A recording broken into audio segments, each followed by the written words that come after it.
अभी मैं मैम आपको रिक्वेस्ट करूंगी कि ये जो बुक है, दिस ऑनर इज योर्स, तो क्या आप इस बुक के कुछ शब्द पढ़ेंगी? Please ma'am, it's a request.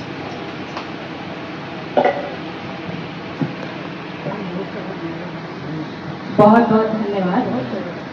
सबसे पहले ऋतुजा साठे जी, थैंक यू आपका, क्योंकि आपने हमारा मनोबल बढ़ाया और वो प्रोत्साहन दिया, वो कॉन्फिडेंस दिया कि हम यहाँ पर ये सब कर पाए, तो थैंक यू सो मच। और सर्वप्रथम मंचासीन सभी आदरणीय अतिथियों का स्वागत एवं अभिवादन करती हूँ कि उन्होंने अपना बहुमूल्य समय यहाँ देने के लिए आज अपनी स्वीकृति दी, क्योंकि जैसा आप देख रहे हैं ये जो धरोहर, ये जो विरासत है हमारे और ये अनुभव, वो अगर इस स्थान पर आने के लिए उन्होंने अपनी स्वीकृति दी तो ये इसलिए क्योंकि आज वर्ल्ड हेरिटेज डे है, विश्व विरासत दिवस।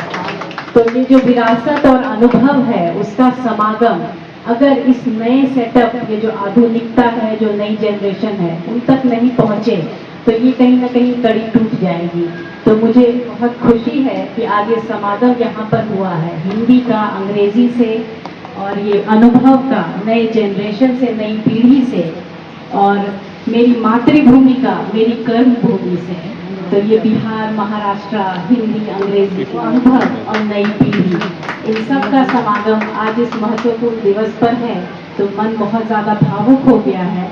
और जो जैसा विरासत की बात हुई है, तो ये जो मेरे 4 पीढ़ियों की साहित्यिक विरासत है, जिसे हम एक कड़ी में जोड़कर, पिरोकर आज इस चौपटिया के रूप में प्रस्तुत कर पाए आप सभी के समक्ष, क्योंकि जो हमारे सामने बैठे हैं, जो हमारे साथ बैठे हैं, सभी एक समान, सभी अनुभवी, सभी अपने अपने क्षेत्र में, आप सबने आज इस कार्यक्रम को अपने आशीर्वाद, अपने समय से, अपनी स्वीकृति से इतना फलीभूत किया। आप सभी का धन्यवाद करती हूँ, बहुत बहुत आभार व्यक्त करती हूँ सभी का।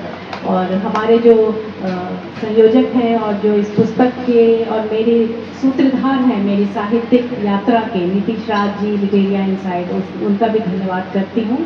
और जो मैंने बात की कर्मभूमि और जन्मभूमि की, तो कर्मभूमि महाराष्ट्र पुणे में तो बहुत समय से बहुत प्यार मिला है, यहाँ मैं अपना कर्तव्य निभा रही हूँ।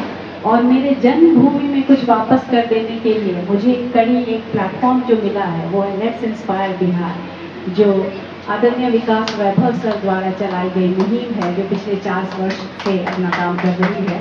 और उसमें लाखों लोग जुड़ चुके हैं जो बिहार की खोई हुई गरिमा को वापस पुनर्स्थापित करने के लिए प्रयत्नशील है, जो अपनी योग्यता, अपनी क्षमता अनुसार क्या कर सकते हैं, अपने उस जो, जैसा अभी सर ने बहुत बड़ी बात कही कि हम छोड़ आए हैं उस मिट्टी को, तो उस मिट्टी की महक को वापस लाने के लिए हम क्या कर सकते हैं। तो चूंकि हम साहित्य से जुड़े हैं तो हम लिटरेरी अध्याय, लिटरेचर चैप्टर उसको देखते हैं और साहित्य द्वारा उसे पुनर्जीवित करने की कोशिश कर रहे हैं, एक छोटा सा प्रयास कर रहे हैं। क्योंकि कोई भी सामाजिक बदलाव, ये तो सत्य वचन है कि कोई भी सामाजिक बदलाव, कोई भी परिवर्तन साहित्य के बिना नहीं होता। साहित्य और लेखकों की, रचनाकारों की उसमें महत्वपूर्ण भूमिका होती है।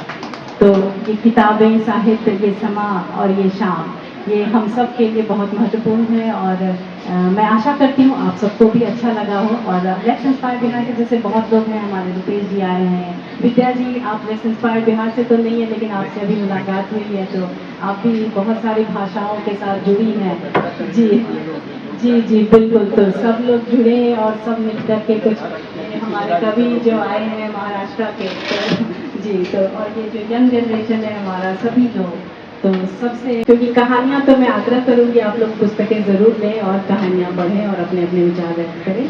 तो इस कहानी का एक जो इंट्रोडक्शन है, जो परिचय है, वो आप तक पहुँचा देती हूँ। अंगिका कहानी की बात उठते ही कहानीकार डॉक्टर शिवचंद्र झा का जिक्र उठ जाना इसलिए भी लाजिम है कि इन्होंने कहानी को चौपटिया का रूप देने की पहल की है। हमें यह समझना होगा कि जब ये अपनी कहानियों के संग्रह का शीर्षक, संग्रह की ही एक कहानी के शीर्षक को चुनते हैं, तो इसके पीछे का उद्देश्य सिर्फ 4 पुरुषार्थ, 4 वेद, जीवन की 4 अवस्था की ही महत्ता बताना नहीं है, बल्कि चारों दिशाओं से आने वाले विचारों के साथ होने से भी है। इससे अनेक तरह के अनुभवों से जुड़ने का अवसर मिलता है। डॉक्टर शिवचंद्र झा द्वारा रचित चौबटिया अंगिका की 23 कहानियों का संकलन है, जिसका हिंदी अनुवाद करके मुझे अपने पिता को अपनी रचनात्मक श्रद्धांजलि अर्पित करने का अवसर मिला।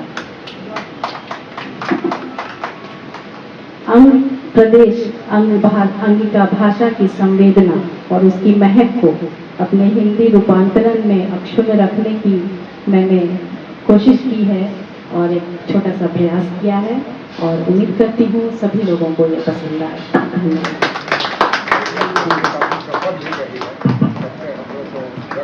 संभाला है और हम सबका मनोबल बढ़ाया है, तो इन्हें भी सम्मानित करना चाहूंगी और आप सबकी अनुमति और आशीर्वाद चाहूंगी।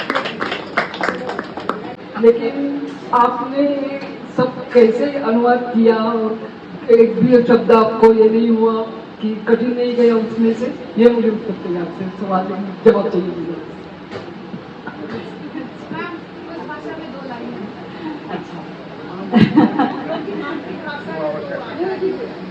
આપણે સ્મી કે बहुत बहुत आभार व्यक्त करे છીએ કે આપણે સ્મી આપનો समय आ यहाँ दिए ओकरा वास्ते आभारी छी।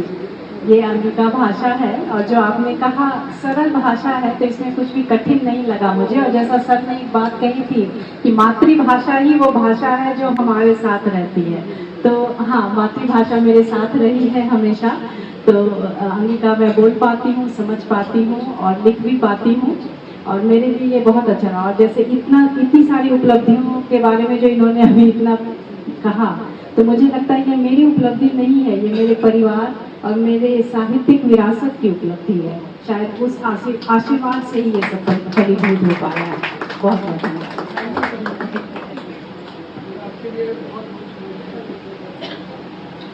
मुझे पता नहीं अभी मैं जो करने जा रही हूँ वो सही